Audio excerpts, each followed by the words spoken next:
All right, we have a jam-packed agenda, so we're going to get started today. Again, my name is Matthew Burrell. I'm with the Department of Diversity, Equity, and Inclusion.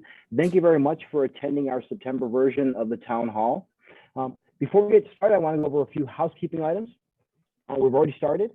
If you have any questions at all, there's one of two ways you can reach out to our panelists. You can actually comment directly to the panelists through the chat, or you can put it in the group chat and we'll read those questions if we have time. We'll get questions as we go through the program. We do have a lot of speakers, so we may not get to all questions, but what we will do is if questions don't get answered, we'll try to get answers to you in the next day or two in written form. And just to let you know, the session is being recorded. Next slide, please, Amber.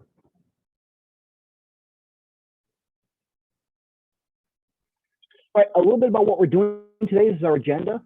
First, we'll start out with introducing Amber Medley. She's going to be doing the introduction for our guest speakers.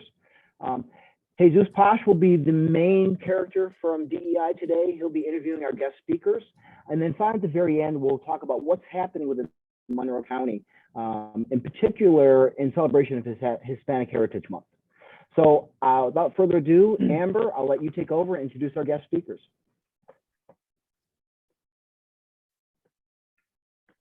Hello and welcome, everyone.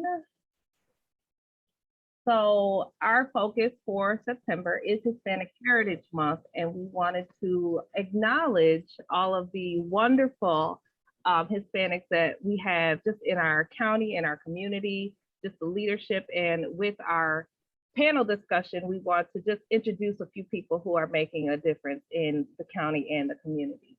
So as part of DEI celebration for Hispanic Heritage, I just wanted to touch on a couple of the things that we have that have already passed, as well as things that are ongoing and what's to come. We did have our county's first Hispanic Heritage celebration this past Friday, where Adam Bello read the proclamation recognizing the Hispanic community and the contribution that Hispanics have made to our community. We had performances from the Grupo Cultural Latinos in Rochester, as well as the Rochester Latino Theater Company Ensemble. As well as we had food trucks, we had the vaccine trucks out, we had a movie entertainment. It was a very, very good celebration, and we look forward to continuing these celebrations year after year, and with the hope and that it will continue to grow and reach the masses, both Hispanic and non-Hispanic. We do have, sorry guys, local Hispanic artists art exhibit that's up in the county office building at the moment. It will be there through October 15th for the duration of Hispanic Heritage Month. As well, it's in the atrium area on display, so you can go see it at any time. The last thing that we are doing just in this particular quarter, as part of our cultural committee, is November 1st to 3rd with recognizing Day of the Dead, Dia de los Muertos. We will be doing a pre-recorded DEI book reading by our beloved Adam Bello. And the name of the book is Everybody Cooks Rice by Nora Julie. So it's very DEI centered. And just a few fun facts about Hispanic Heritage Month. The theme for this year for 2021 is Esperanza, a celebration of Hispanic heritage and hope. And Hispanic heritage is celebrated from September 15th to October 15th, as I already mentioned the theme. And just according to the 2020 U.S. Census data, more than 72,000 of Monroe County's 750,000 residents identify as Hispanic or Latino, which is an increase of about 35% over the past decade. And then the U.S. Hispanic population grew from 50.5 million, which is 16% of the U.S. population in 2010, to 62.1 million in 2020. So in the last 10 years, the Hispanic population has grown by 23%. And I already touched on Monroe County's Hispanic population, which has increased from 34.7% in 2010. So our panel discussion facilitator will be our own Jesus Paesch. He is our language access coordinator. He's actually the first language access compliance coordinator in Monroe County. He is an Afro-Latino. He was born in Aruba and he's multilingual. His current role as language access compliance coordinator, he works with different department leaders and staff to ensure there's a process and resources available to provide language access for everyone in the county. And he has previously worked for the federal government and for multiple nonprofit organizations, building relationships with elected officials, community leaders, and diverse groups to promote community development projects. So without further ado, Jesus, I'm going to pass it over to you. Excellent. Thank you very much, Amber and Matt. Everyone, I'm really sorry to interrupt. This is the interpreter, and it seems as if everyone has started the language access webinar without interpreters. We just got the link, and we'll need to do some tech things like being assigned co-host so that we can do switching, and also figure out, will you be spotlighting the speakers, each person, or how will you be doing that? Could you please assign us co-host? Yes, I'm sorry, host Jesus. I will be spotlighting the interpreters. I'm the one that takes care of that. I'm sorry, that just doesn't work when we're interpreting, that you switch the interpreters. Well, maybe, do you know sign language? I don't know sign language, but okay, then you wouldn't know when it's time for us to switch. So if you could just assign us co-host, we can take care of that. It's every 15 minutes, right? No, it's not.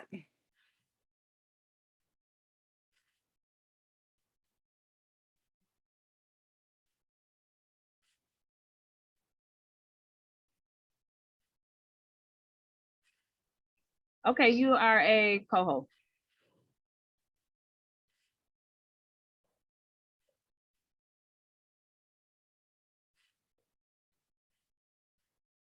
Sorry about that, Jesus. You can go ahead. No problem. So do we have the green light? Is everything in order?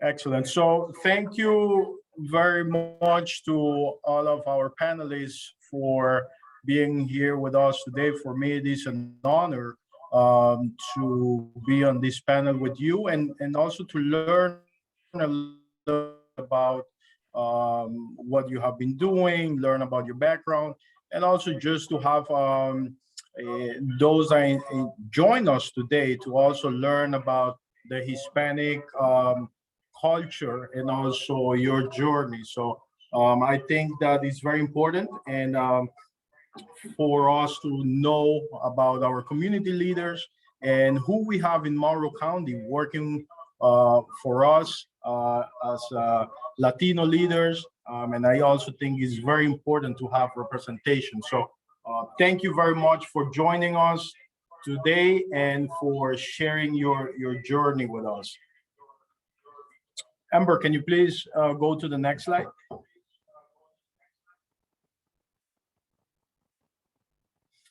So one of our panelists is THALIA WRIGHT. She's the commissioner for Monroe County in the DHS department. She has 20 years plus combined of experience in child welfare and social services. She served as a regional director for NISOCFS for Westchester and Long Island. So she's also a certified trainer in SAFE and Together model to assist practitioners with safety planning for survivors of domestic violence. For the past 12 years, Ms. Wright has been facilitating racial equity learning exchanges session to achieve a racial equity through systematic reform and specific community building efforts. So we're very happy that she's here with us today. She possesses a bachelor's from the State University of University College of Brockport in Human Service and a master's degree from Roberts Wesleyan College in organizational management and also strategic leadership. Next slide, please. We also have Omar Rivera, and I had the privilege to work with Omar in the past when I was working for the federal government. Omar is the senior data manager for Monroe County in the DHS department. His parents are from Puerto Rico, and he was born in Rochester, New York. He worked for the Department of Human Service since 2008. With the financial care path So I'm very excited that Omar, as soon as we invited him, he joined us for this panel. So thank you very much, Mark. Next slide, please. Annette Ramos, who is a recruiter for Monroe County Board of Elections. She's originally from New York City, and she has been doing a lot of culture works here in Rochester, New York. So very happy that she was able to join us today. And I know the great work that you're doing, Annette. I have been working closely with you, and I'm very happy with the impact that you have in our community. Next slide, please. BEATRIZ LEBRON, she's the commissioner for RCSD Board of Education. She executes the Healthy Kids Play ROC campaign and currently serves as the commissioner. Very happy to have you on the panel today. I have the privilege to also work with you on the Latino Roundtable. So thank you very much for being here with us. And I look forward to hear about the great work that you're doing in our community. Next slide, please. And Orlando Ortiz, he's the president of the Puerto Rican Festival. He was born in Puerto Rico. He moved to Rochester at the age of 10. I also had the privilege to work with Orlando in the Latino Roundtable. And last week, I got to know him a little bit more when we were at our proclamation. So great person, happy that we're able to share and learn a little bit more about you today. Next slide, please. Very good. So what I would like to do next is, look, we're gonna go with the first question, which is what does Hispanic heritage mean to you? So that question is gonna be for all our panelists. And I would like to just have an organic discussion and learn about these two questions and just, you know, so we can learn what it means for you. So if we can start with Thalia, that would be great. So Thalia, what does the Hispanic heritage mean to you? Wow. Hi, good afternoon, everybody. Bienvenidos. And, you know, if I could just start, Jesus, I mean, I think it means like everything to me, right? And as we look as a community. So, you know, for myself, if I could just talk personally, you know, I am the first descendant of my mother and father from Panama. So my mother, my father, and my grandmother, they migrated here from Panama and started a life, didn't even understand the culture or the language, right? And embedded in that heritage meant so much, right? For us to hold on to where we came from, our beliefs, our value systems, but more so, right? What did that mean for their sacrifice to as Latinos to come here for better education, right? For better jobs, for better opportunities. So yeah, I guess for me, Jesus, when I say it means everything, is because that's pretty much all I know, right? From birth to here I am now sitting in this seat. And I'm just so proud, you know, to be of Panamanian descent and, you know, what that means to me.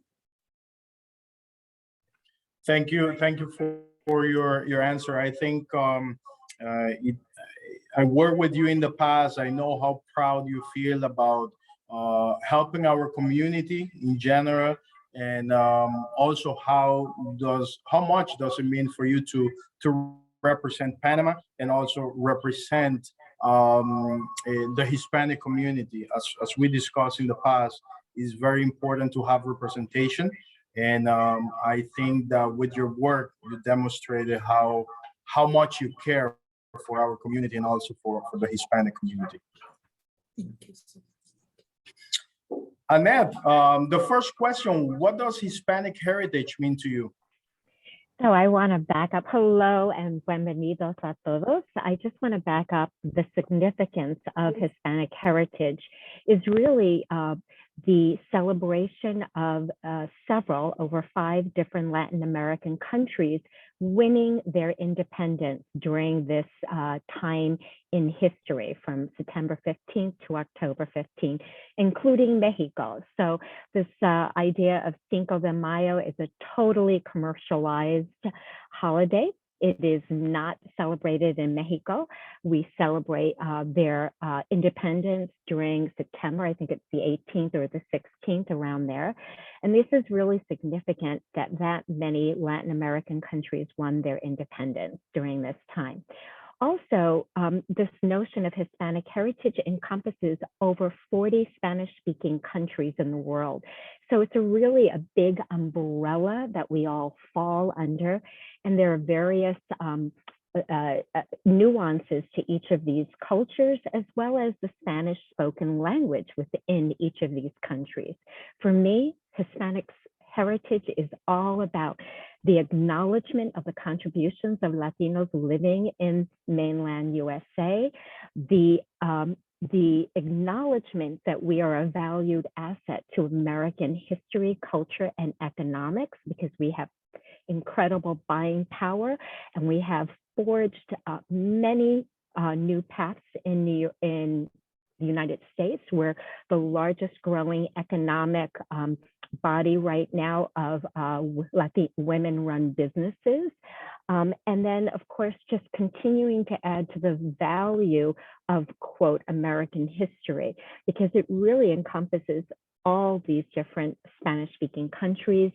The food, just like Thalia said, the food, the music, the culture, the vibrancy, our stories, our poetry, our operas, and our ballets. This, to me, is all about celebrating and acknowledging the value of Latinos in mainland USA and across the world.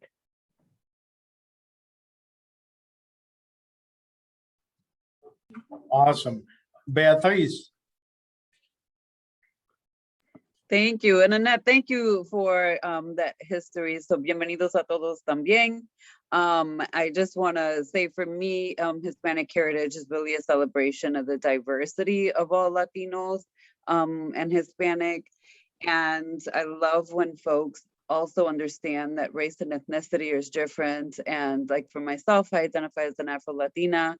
I know that Thalia is an Afro-Latina. I know that Jesus, I see you are Afro-Latino, and I love it. Because we still need to have lots of education around what that means. And I know for me, again, there's even within the diaspora of Puerto Rican, right? My parents are from Puerto Rico. I was born and raised in the Bronx. I consider myself, on top of being an Afro-Latina, a New York Rican. And it is a little bit different than Puerto Ricans from Puerto Rico who grow up in the mainland. Although I was very privileged in the sense that my parents did not want any of myself or my siblings to lose that connection. Therefore, we spent our summers in Puerto Rico, and I used to hate it. I appreciate it now. But back then I did not like to leave the Bronx to go to Puerto Rico. And it's a vastly different environment as well. But for me, it's really the diversity of Hispanics and all across this, everywhere in the world.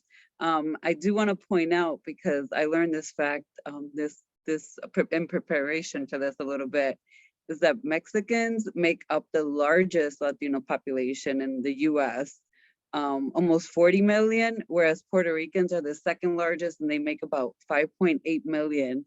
So I know that there's this, I know for Puerto Ricans, I know a lot of Puerto Ricans who think Puerto Ricans are the largest Latino population in the US. We are not. But for me, it's celebrating all Latinos and Hispanics. That's it. Thank you. Thank you, Beatriz. And Omar, what does Hispanic heritage mean to you? So this was actually a kind of difficult question for me, because it was defining who I am. How do you define who you are? And so it's been interesting because this is kind of a little background. I have a degree in elementary education in American history. And one of the most interesting things about American history, do you see any of us mentioned prominently? But we didn't just get here. And so trying to realize this, I am the benefit of a legacy of those who have come before me. And I'm trying to continue a family tradition for myself of making a difference. Also, large gatherings and just having a great time. But the reality is that for me, Hispanic heritage, I think the most important is respecting those who have come before me, understanding their sacrifices and their hard work and their dedication, and bringing that every single day in what I do. Trying to just be an example for what it is to be a Puerto Rican son growing up in America. Understanding that when you are in class, sometimes our flag's not even included in the book because we're absorbed in the American culture. But the reality is that we are part of this melting pot, but we are a powerful part along with all the other individual countries that make up Hispanic Heritage Month. Thank you, Omar. Orlando, if you can share with Thank you. us, what does Hispanic heritage mean to you? Thank you, and thank you for having me here. I want to echo what Omar said too, because I feel that you know, Hispanic heritage to me is being appreciative of the sacrifice my parents, you know, made to uproot us from Puerto Rico at the age of 10 in my case, and move us to Rochester, and kind of just being immersed in the American culture, learning the language and just the culture here. You know, I want to make sure that we're you know, I'm appreciative of their sacrifice. I also want to make sure that I'm educating and celebrating our culture with my family and my community. That's why a lot of the events and kind of the engagements that I have are surrounding Hispanic you know, culture. For me, it's also about you know, educating, helping others, and serving our community. I'm a big proponent of paying it forward and just being involved in our community, just like many of you here. You know, and obviously we want to, you know, we like our food, music, and all that good stuff. So I always love celebrating all those. And also, again, passing it on to my children, which is important. Excellent. Thank you. Thank you all for answering the first question. I think that for me, the meaning of the Hispanic heritage is to always look back and think back about my roots and the values that I learned as a child, and you know, continue to grow. I still have those values, and I try to pass them on to my daughters and my sons. So that's what it means to me. I think that moving from Aruba to the United States is a completely different culture, which I have adapted to the culture. I appreciate the American culture, the diversity that we have here. But at the same time, when you know, it is the opportunity to share about my culture, my heritage, I think that that's something that I feel very proud about. And I always try to tell people a little bit more about the values that we grew up with, and also a little bit more about my culture from Aruba. I have his parents from the Dominican Republic, so I grew up with values that you know, people in the Arubian culture have, and also values of the Dominican culture. So to me, it's very important to make sure that I share those values with my kids and others. So moving. Hey, Jesus, can I just one more thing? You know, the other thought that it just came to me, and something that I've tried to do with the Puerto Rican Festival for over the years is, although we're in Hispanic Heritage Month, I want to make sure we're celebrating our culture throughout the year, not just during the Hispanic Heritage Month. Obviously, the highlight is during this month, but all of us here in this panel try to do that throughout the year. So it's important that we're doing that in our community. I think that's fantastic. That's a great initiative. If we move to the next question, and I would like to start this time with Orlando.